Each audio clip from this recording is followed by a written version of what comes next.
Hello everyone. Today our topic is about photosynthesis.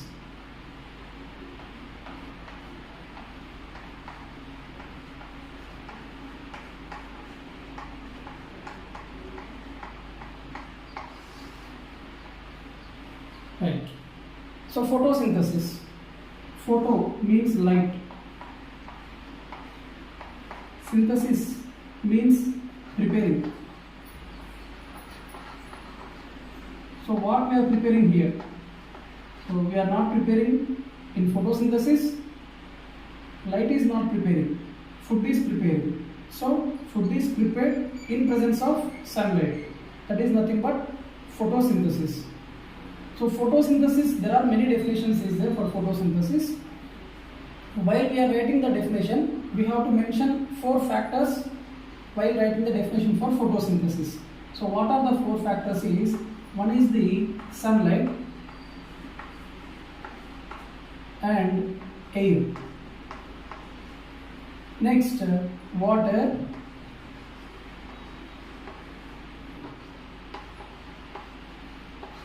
sunlight, air, water, chlorophyll. Here, sunlight and air, these both are called external factors. External factors. Whereas water and chlorophyll are called internal factors. So photosynthesis occurs based on 4 factors: external factors and internal factors. External factors are 2, sunlight and air.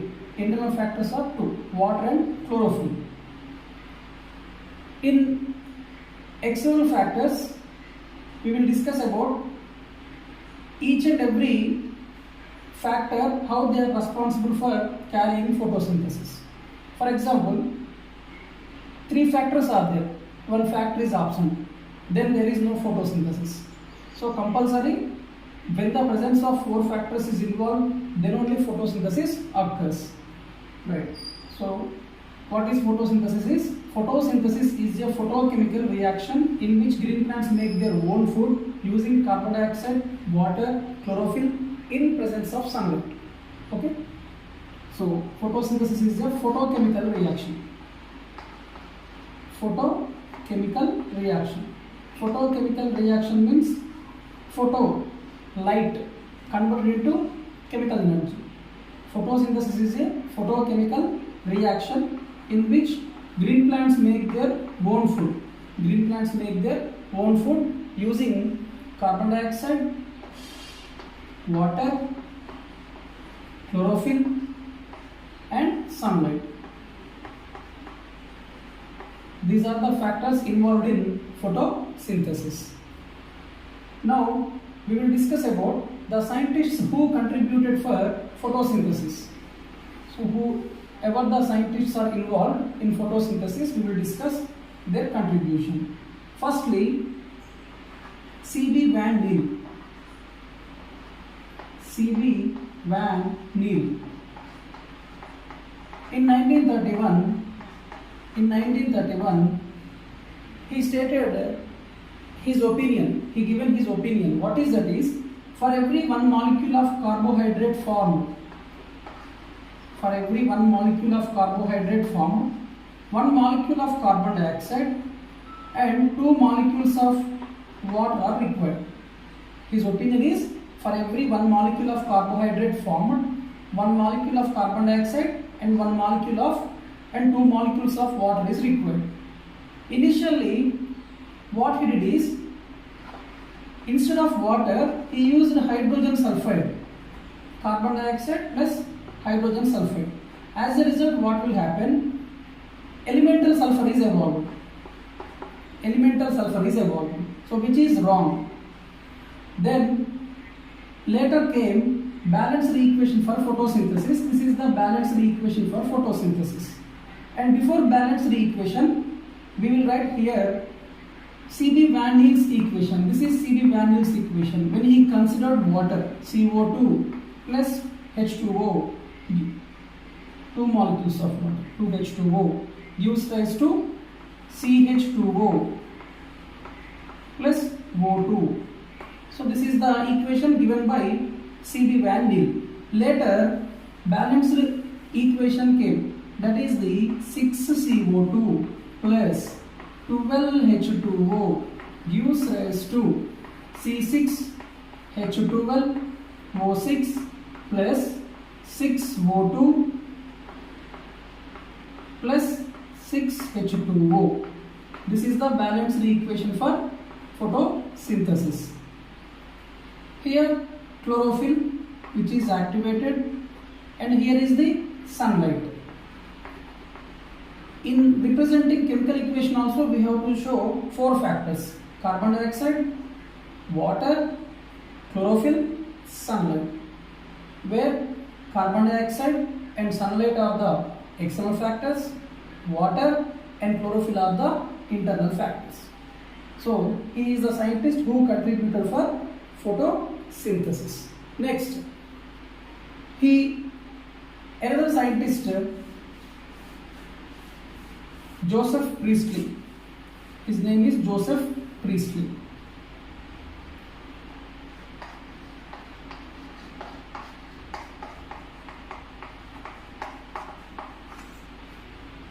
Joseph Priestley conducted few experiments, and he is the person who discovered oxygen. What is the experiment is, he taken one closed bell jar.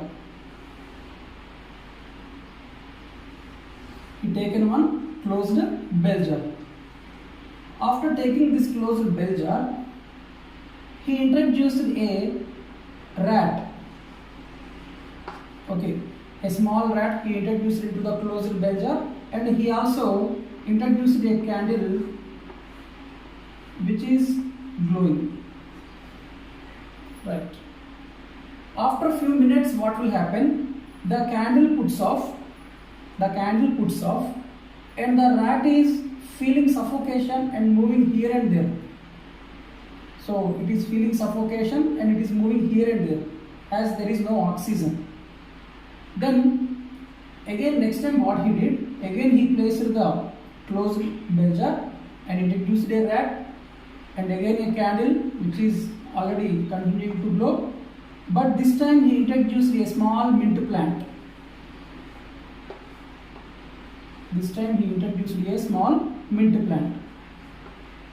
Right. So what will happen? After a few minutes, the candle continues to glow and the rat is also feeling comfortable. Then he given his statement. Joseph Priestley given a statement. What is the is?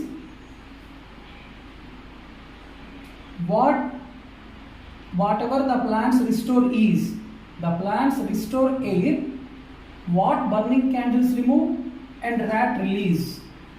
Okay, this is the plants restore air, that is removed by burning candle and also released by rat.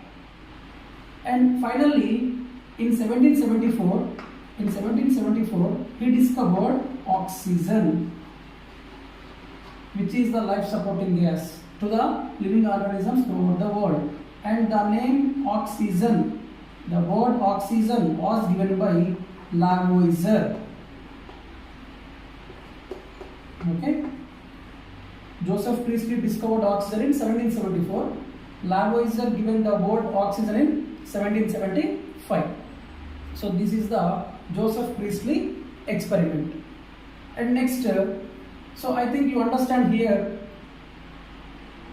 candles are releasing carbon dioxide, rat is also releasing carbon dioxide, and the plant is releasing oxygen. So this is nothing but interdependence between plants and animals.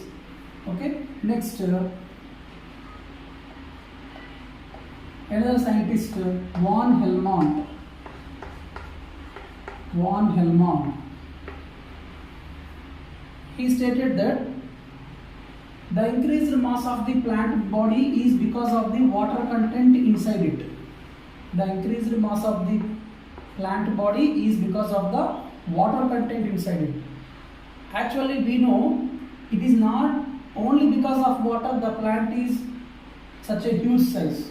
It is because of other factors also. Means the food which is stored in plants also risen because of its size. But what is the statement he given? It is the only factor for increased mass of the plant body. It is not correct. It is one of the factor, not one only factor. Okay. Next scientist.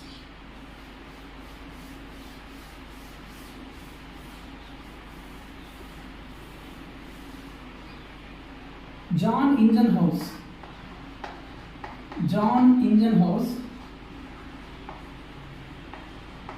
conducted hydrilla leaf experiment. He is the scientist who conducted hydrilla leaf experiment, and what he proved that plants release oxygen when they are exposed to light, in sunlight. Okay. John Ingenhouse, by performing hydrilla leaf experiment, he proved that oxygen is releasing in hydrilla leaf experiment when the plant is exposed to sunlight. Next, Engelmann, another scientist. Engelmann pointed out maximum rate of photosynthesis at particular wavelength. Maximum rate of photosynthesis at particular wavelength. It is said by Engelmann. Means the photosynthesis is more performing at 680 nanometers and 700 nanometers.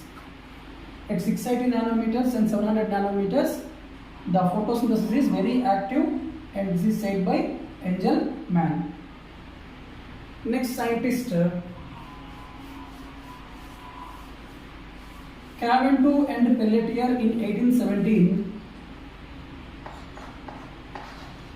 Cavendish and Pelletier in 1817 extracted a green color substance.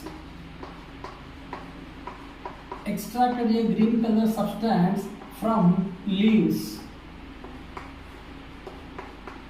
That is nothing but chlorophyll. Okay. Cavendish and Pelletier extracted a green color substance from leaves, nothing but chlorophyll. In 1883, Julius Van Sachs stated that chlorophyll is a substance which is not present as a paint on wall. It is present in a bag-like structure called chloroplast. Okay. Cavendish and Pelletier in 1817 extracted a green color substance called chlorophyll from leaves, whereas in 1883 Julius Van Sachs identified that chlorophyll is present in sac-like structure or bag-like structure called chloroplast.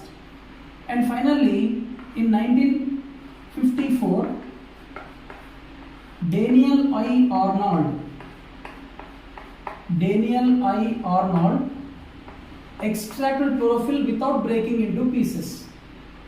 Okay, till now, whoever the scientists are trying to extract chlorophyll pigment, so it is not possible for them to separate without breaking into pieces. But he is the person who extracted chlorophyll without breaking into pieces. So these are all the scientists who contributed for photosynthesis, and we will discuss the next class.